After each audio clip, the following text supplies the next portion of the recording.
So we're thinking about the damped harmonic oscillator. That's the mass on a spring with the addition of a drag force, F equals minus BV, and we derived this ODE here, x double dot plus gamma x dot plus omega 0 squared x. Gamma depends on the damping coefficient B and the mass, and omega 0 squared depends on the spring constant K and the mass. The solution to this equation is 2e to the RT, but there's two possible values of the exponent, and that's given by this equation here. And you can see there's different cases depending on whether the thing under the square root is positive, negative, or 0. So the behavior is different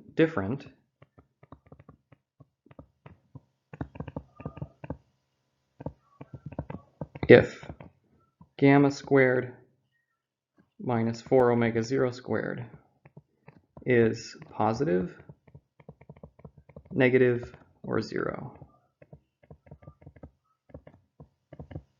And so we need to think about each of those cases in turn. So let's think about them one at a time. What is the mass doing? What's the equation for its position as a function of time in those three cases? So let's focus on the first case. Let's say that gamma minus 4 omega 0 squared, gamma squared, is positive. So that means that R1 and R2 are real because the thing under the square root is positive, and so I don't have any imaginary numbers here. To save myself some writing, I'm going to define a new constant which I don't have, so I just don't have to write everything over and over again. Lambda will be 1/2 times the square root here, gamma squared minus 4 omega 0 squared. So that means that R1 and R2 are just equal to minus gamma over 2 plus or minus lambda. Let me write down the solution for x and the derivative for the velocity. So there we go. And now let's remove a and b in terms of physical constants. So let me apply the following initial conditions. I'll take x of 0 is equal to xi, some initial position, and v of 0, I'm going to make a simplification and I'm going to say it's released from rest. If you want to keep the vi in there, you can. It just, the formula gets a little uglier. So I'm going to make it simpler, and I'll say that the mass is released from rest at a position xi. So let's apply these initial conditions, and we're going to get two equations as usual. Those are the equations I get by applying the initial conditions. And then, as usual, we need to solve this now for a and b.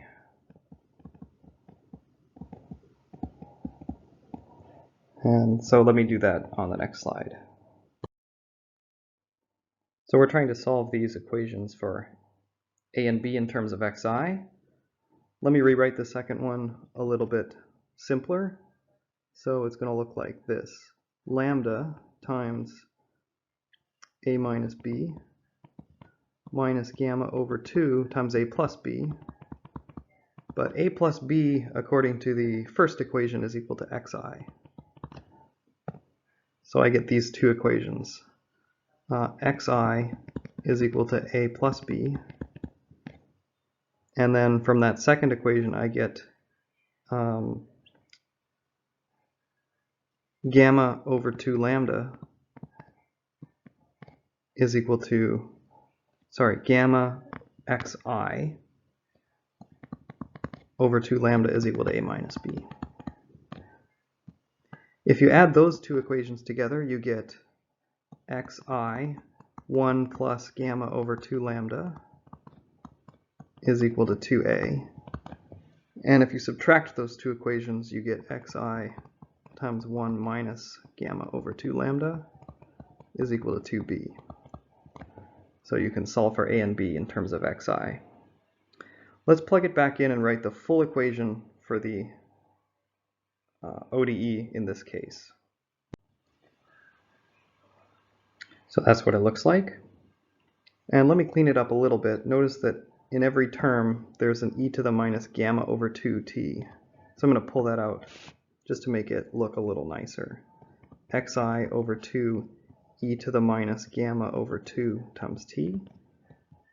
And then I'm going to have inside the parentheses 1 plus gamma over 2 lambda e to the lambda t plus 1 minus gamma over 2 lambda e to the minus lambda t. Okay, just to remind you where this came from, this constant here was a times including the xi over 2, and this constant here was b. Okay, so there's our equation for the harmonic oscillator in this particular case where the quantity under the square root was positive. So this was where gamma squared was bigger than 4 omega 0 squared. And remember that lambda in this case was 1/2 square root of gamma squared minus 4 omega 0 squared. What does that look like if you graph it? So let me try to show you what it would look like. So here's time, here's position of the mass. It starts at some position xi. And if you put this into calculator with some value of gamma and some value of lambda, what you find is that it looks like this. So it kind of slowly decreases exponentially. So it's a slow return to equilibrium.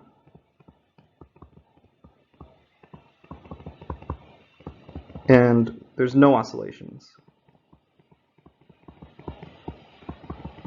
No sines and cosines in this solution. And this has a name. It's called overdamped.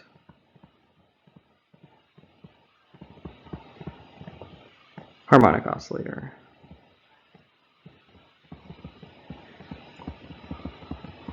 It makes sense because what did we assume? We assumed that the quantity under the square root was positive. So we assumed that gamma was bigger than 4 omega 0 squared. So gamma is big. This is like large damping. Physically, it's like trying to stretch a mass on a spring and let it go when it's like trying to move through a really thick fluid like honey or syrup, and it can't move very fast. So the fluid is really, really thick and it prevents any oscillations from happening. So that's case 1, overdamped. Damping is big, no oscillations. Okay, so we've done case 1, which is where the thing under the square root is positive. Now let's do case 2, which is if the quantity of the square root is negative.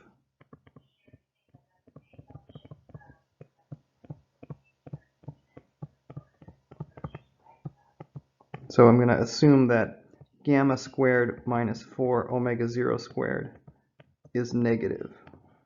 So let me write R1 and 2 like this, plus or minus 1/2, and let me pull out a minus sign, minus 1 times 4 omega 0 squared minus gamma squared. Okay. Now this thing is positive, so that's positive, but I've got this extra minus 1 here, square root of minus 1. And then let me pull the minus 1 out, so square root of minus 1 is I, so I'm going to get here minus gamma over 2 plus or minus I over 2, this thing, square root of 4 omega 0 squared minus gamma squared. So notice now I've got an I there, right? So my solution is going to look different. Again, to save myself some writing, I'm going to define omega is going to be defined to be equal to 1/2 the square root of 4 omega 0 squared minus gamma squared. That's a positive number, a real number. So omega is real, but then there's an I out in front of it. So R1 and 2 is minus gamma over 2 plus or minus I omega. Okay? And we know how to handle solutions like this. So this is a solution to the characteristic equation, which is complex. It has a real part, which is gamma over 2, and it has an imaginary part, which is what I'm calling omega. And we know how to write down the solution in that case. So the solution then for a complex root is x of t. Remember, the real part came out front, so I had e to the minus gamma over 2 times t. And then the imaginary part goes inside of a sine or a cosine. So a cosine of omega t plus b sine of omega t. And notice that this is an oscillation, right?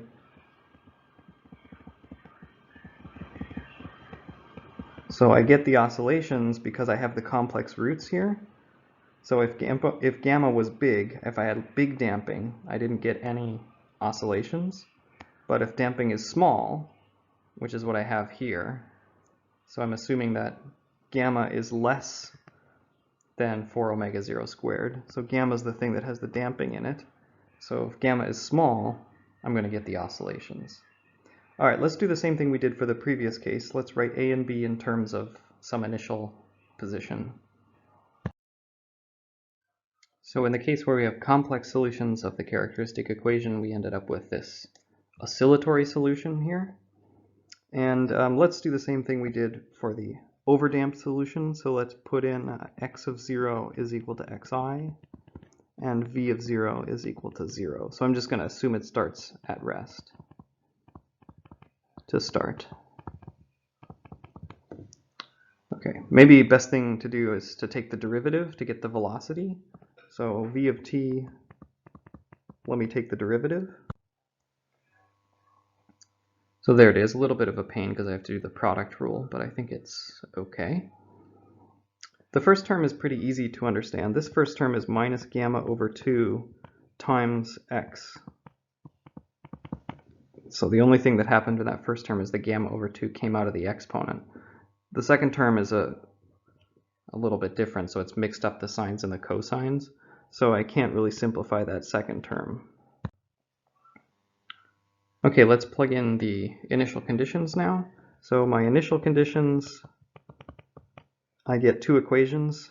Plugging in x equals to 0, I get xi is equal to a cos omega t, and then b sine of omega 0, sine of omega times 0. So I just get a. So a is xi.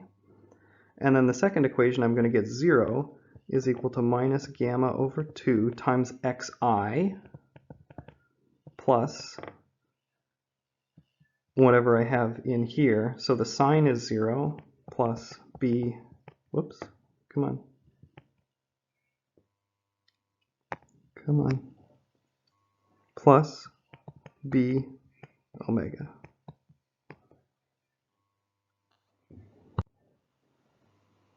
And that can be simplified pretty easily. So b, so xi is equal to a.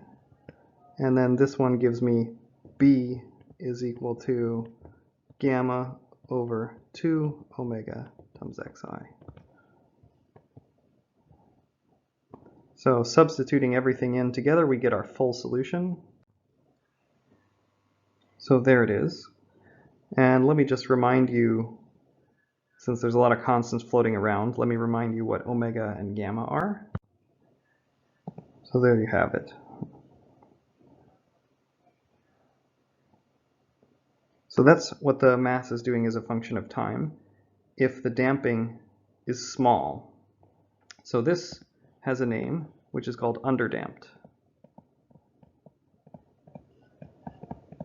Underdamped means we assumed that gamma squared was less than 4 omega 0 squared.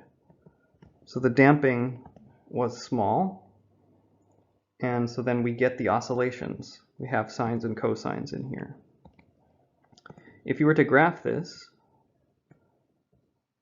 let's put here t, and this will be x.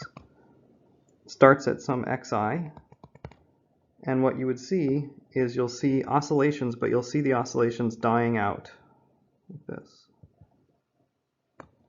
The oscillations are dying out because there's a thing here in front multiplying the sine and the cosine. And that's sort of what we call this envelope here. the amplitude of the oscillations is decreasing, like e to the minus gamma over 2 times t. So however big the damping is, it tells you how fast those oscillations decrease. And so the oscillations die out because of the drag force.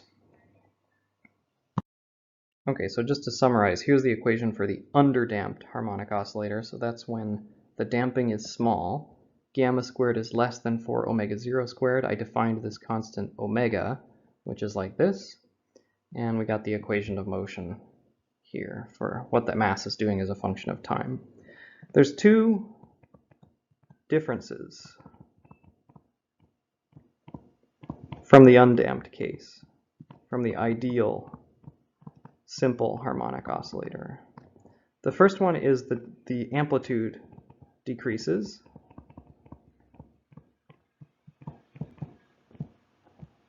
So again, if I plotted the oscillation as a function of time, this is x. It starts at xi, and I've got the oscillations dying out as time goes on. And this function here, which is the kind of envelope, what I would call the envelope, which is the height of those oscillations. I would call it like the amplitude as a function of time. Amplitude as a function of time is the thing in front of the sine or the cosine. So this is going to be my initial position xi times e to the minus gamma over 2t. So gamma tells you how quickly those oscillations die out. There's one other difference here, which is interesting to note, which is the frequency of the oscillations. So omega, which is the thing inside of the sine or the cosine, has changed. So omega has changed. When it was undamped, we had omega 0. So my frequency changed from omega 0 to omega, and omega is this thing up here. And remember that the period of the oscillation is 2 pi divided by omega, and the period of the undamped, if there's no damping, is 2 pi over omega 0. So the period has also changed.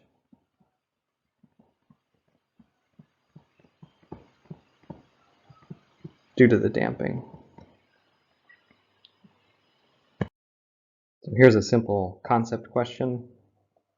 What happened to the period as a result of the damping? So if you compare the period to the undamped period, so we've got an undamped period when there was no drag force, and then we've got a damped period when there's a drag force. And omega is related to omega 0 by this equation here. What happened to the period? Did the period get larger? Did the period get smaller? Did the period of oscillation stay the same? And then, so make sure you can think about, can you answer which one that is mathematically? And then, does your answer make sense physically? So do you think, because of the drag force, do you think that it would be, would it take longer for the oscillation to happen, or would it take a shorter amount of time for the oscillation to happen, or the same? So let me give you guys a second to think about that one. And I won't answer it, it'll be up to you to make sure that you understand this before we go forward.